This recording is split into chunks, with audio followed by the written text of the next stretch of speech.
कुछ विषयों पे जिन पे राजनीति नहीं होनी चाहिए, आज हमारे देश में उन राष्ट्र नीतियों के विषय पर राजनीति हो रही है और सेना के अधिकारियों को आकर के हमें समझाना पड़ रहा है। सेना के अधिकारियों को आकर के हमें समझाना पड़ रहा है कि आगजनी और हिंसा के लिए इस देश में कोई स्थान नहीं है। हिंसा मत करिए। कहां यह गलती हुई है? यह विपक्ष कहां पथ भटक चुकी है? आखिर यह विपक्ष क्या चाहती है? देखिए, राजनीतिक प्रेस कॉन्फ्रेंसेस तो बहुत होते हैं, मगर आज मैं एक सवाल पूछना चाहता हूं। हम में से ऐसा कोई नहीं होगा जो ये नहीं चाहता है कि मेरा भारत महान न बने। मेरा भारत महान जब हम छोटे थे तब से टीवी पे देखकर आते थे कि मेरा भारत महान।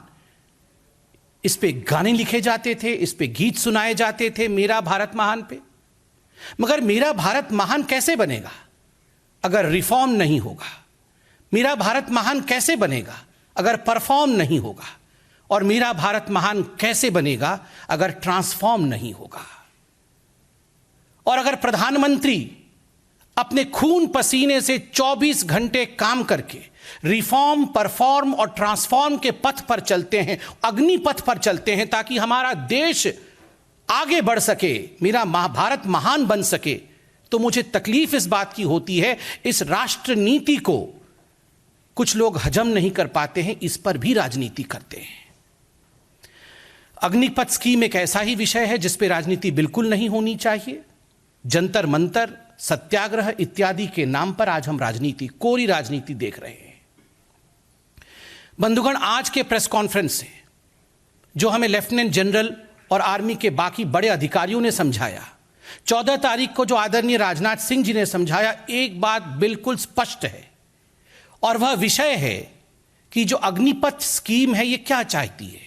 ये चाहती है कि हिंदुस्तान की जो सेना है वो एक यूथफुल प्रोफाइल के साथ, एक युवा चेहरा के साथ आगे आए। और ये केवल हिंदुस्तान के लिए नहीं, ये पूरे विश्व के हर देश के आर्मी की रिक्वायरमेंट होती है कि समय के साथ जब डेमोग्राफी बदलती है, जब जरूरतें बदलती है, तो किस प्रकार से एक यूथफुल आर्मी उस कंट्री में बने।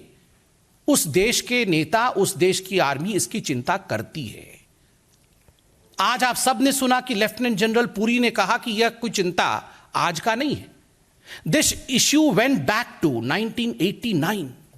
1989 में पहली बार इस पर पेपर प्रेजेंट किया गया, इस पर चिंतन किया गया कि किस प्रकार से सेना के अंदर जिनकी भर्ती होती है उनकी एज को कम किया जाए, ताकि जो एवरेज, जो औसत उम्र सेना का है वो कम हो सके। आज औसत उम्र अगर 32 ईयर्स, 32 वर्ष का है, अग्निपथ स्कीम इसे 26 वर्ष, 26 ईयर्स पे लाके खड़ा करेगा। यह अपने आप में सेना के लिए गौरव का विषय है। कारगिल युद्ध हुआ, भारत को परम विजय मिला, हमारे कई जवान शहीद हो गए, देश के लिए मर मिटे। उसके बाद कमेटियां बनी, कारगिल रिव्यू कमेटी बनी। सबका क्या कहना था? सबका कहना था कुछ रिफॉर्म करना पड़ेगा, सबका कहना था कुछ बदलाव करने पड़ेंगे। और उनमें से एक बहुत बड़ा बदलाव जो इस रिव्यू कमेटी ने कहा वो यह था कि इंडिया की आर्मी का जो चेहरा है, जो एवरेज एज है, वो यूथफुलनेस के साथ बढ़ना चाहिए, उसके उम्र को कम करिए। जो विषय इतने समय से चला आ रहा है, मैं आज कांग्रेस से, मैं आज सोनिया जी से, राहुल जी से, प्रियंका जी से पूछना चाहता हूं, प्रियंका जी, जब आपको आग्रह करना चाहिए था कि जो सेना के लिए रिफॉर्म आवश्यक है वो रिफॉर्म हम कब करेंगे, आपने तब आग्रह नहीं किया, आज आप सत्याग्रह कर रही हैं। ये किस चीज का सत्याग्रह है? जब हमारे इंडिया के डिफेंस के पास, एयरफोर्स के पास विमान नहीं थे, 10 वर्षों तक वो डिप्लीटेड स्ट्रेंथ में काम कर रही थी, तब इस कांग्रेस की सरकार ने एक एयरफोर्स में विमान ऐड नहीं किया। राफेल हम लेकर आए, उसमें भी राजनीति की गई, उसमें भी राजनीति की गई। उसका हश्र क्या हुआ उन्होंने खुद भुगता है। और आज ठीक उसी प्रकार अग्निपथ स्कीम में राजनीति हो रही है। याद होगा आपको, कांग्रेस के उस समय के डिफेंस मिनिस्टर ए के एंटनी उनका एक ही स्लोगन था, उनका एक ही मंत्र था, नो वर्क नो हेडेक। कोई काम करेंगे नहीं, कोई हेडेक ही नहीं होगा, कुछ बदलेंगे नहीं, कुछ होगा ही नहीं, कोई सवाल ही नहीं पूछेगा। एक बार उनसे पार्लियामेंट में सवाल पूछा गया था कि आप बॉर्डर इंफ्रास्ट्रक्चर क्यों नहीं बनाते हैं, तो उन्होंने कहा नहीं, जो दूसरे देश हैं वो हमसे ज्यादा शक्तिशाली हैं, वो बुरा मान जाएंगे, इसलिए हम बॉर्डर इंफ्रास्ट्रक्चर नहीं बनाते। बुरा मान जाएंगे, बॉर्डर इंफ्रास्ट्रक्चर नहीं बनाना है। डिप्लीटेड स्ट्रेंथ होने के बाद इंडियन एयरफोर्स में प्रोक्योरमेंट नहीं करना है। रिकमेंडेशंस होने के बाद, ये रिकमेंडेशंस बहुत पहले से थी कि आप आयु को कम करिए, आयु कम नहीं करना है, और जो कर रहा है उसको करने नहीं देना है। 75% अग्निवीर बाहर हो जाएंगे, उनका क्या होगा? आज बिल्कुल अक्षरशः समझाया गया कि उनके लिए सरकार ने किस प्रकार के प्रावधान किए, किस प्रकार से सीएपीएफ से लेकर मर्चेंट नेवी, कॉरपोरेट की दुनिया हो, कंपनीज हो, स्टेट की पुलिस हो, उन सभी में जिस प्रकार से कोटा सिस्टम लागू करके उनकी चिंता इस सरकार ने, और केवल केंद्र सरकार ने नहीं, राज्य सरकारों ने भी की है। यह अपने आप में दिखाता है कि इसकी चिंता सबको है। And all of them are moving forward to see to it that these 75% of people who come out of the Agnipath scheme after 4 years, they are accommodated.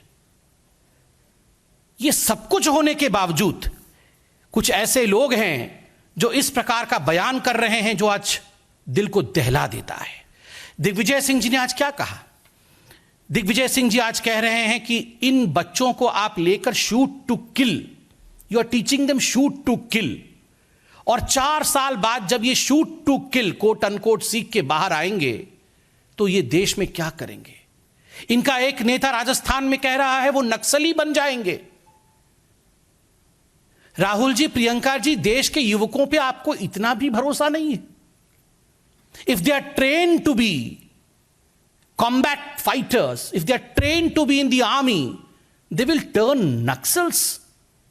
आप इस देश के युवाओं के प्रति इस प्रकार की भावना रखते हैं? आपके एक और बड़े नेता हैं, एक विधायक है राजस्थान में, झारखंड में, इरफान अंसारी। उन्होंने कहा खून पे लथपथ हो जाएंगी ये सड़कें, खून से लथपथ हो जाएंगी। क्यों खून से लथपथ होंगी? क्यों खून से लथपथ होंगी? क्या हिंदुस्तान की आर्मी के लिए अच्छा काम करना ये खून से लथपथ होना है? ये किस प्रकार की धमकी है? अभी प्रियंका वाड्रा जी को मैं सुन रहा था तथाकथित सत्याग्रह में, और प्रियंका वाड्रा जी ने एक ही विषय रखा है। उन्होंने कहा है कि हमारा एक ही मकसद है, और मैं युवाओं से अपील करती हूं कि वो एक ही मकसद के साथ काम करे, और वो मकसद है सरकार को गिराना, सरकार को खत्म करना। मकसद युवक नहीं है, मकसद सेना नहीं है, मकसद सरकार को गिराना है, मकसद सरकार को खत्म, उन्होंने कहा सरकार को खत्म कर देना है।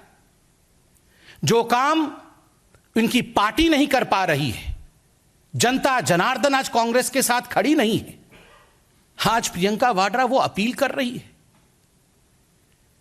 ये मकसद है कांग्रेस पार्टी का, सरकार को गिराना।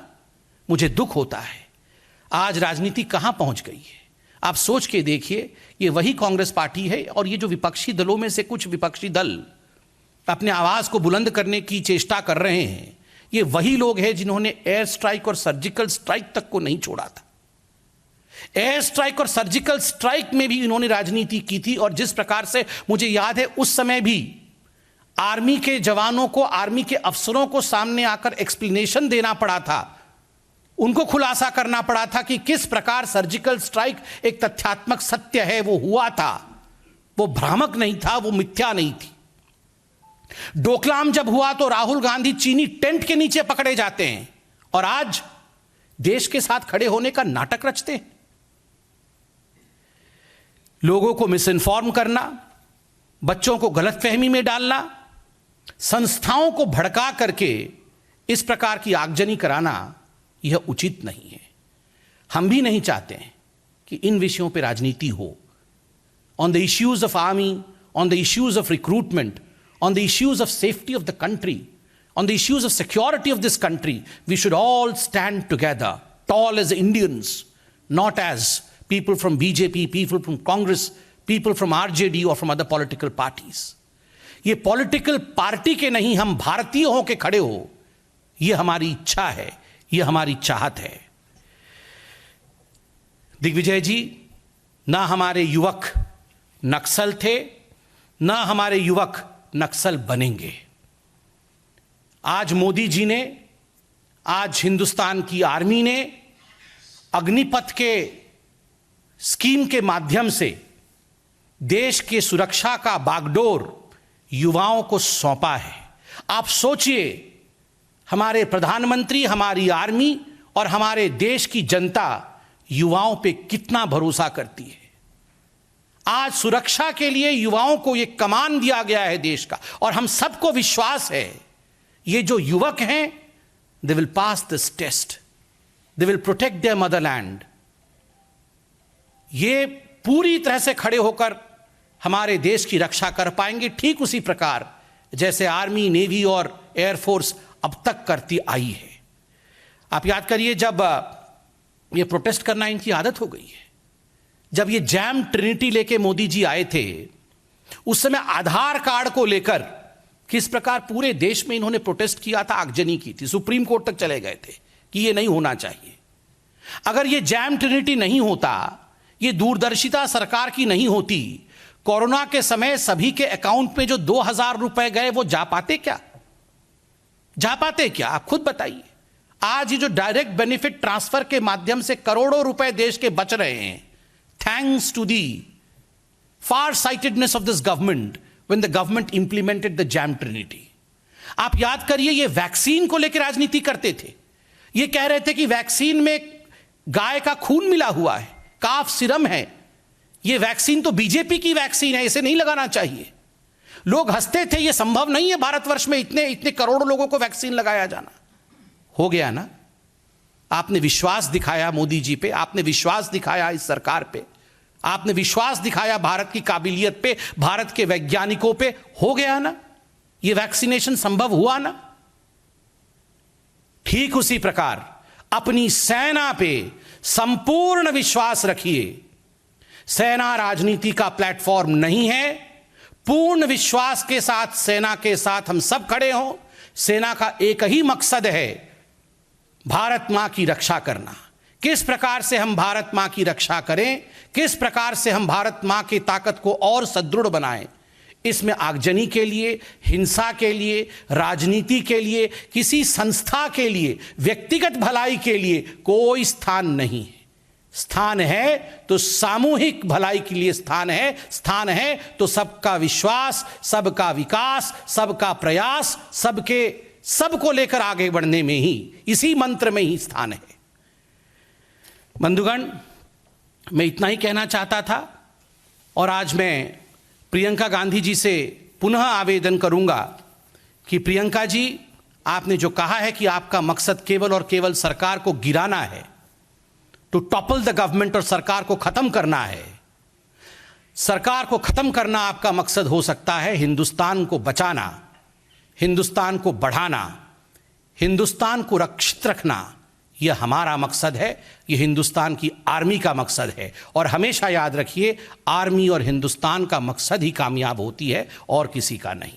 बहुत बहुत धन्यवाद। मैं कोई प्रश्न नहीं लूंगा, क्योंकि मुझे लगता है सारे प्रश्नों का उत्तर आज लेफ्टिनेंट जनरल पुरी और उनके साथियों ने जिस प्रकार दिया है, और कोई गुंजाइश नहीं है कि इसमें किसी प्रकार का कोई शक हो, इसमें किसी प्रकार का डाउट हो। सारे प्रश्नों का उत्तर आपके पास मौजूद है। बहुत बहुत धन्यवाद।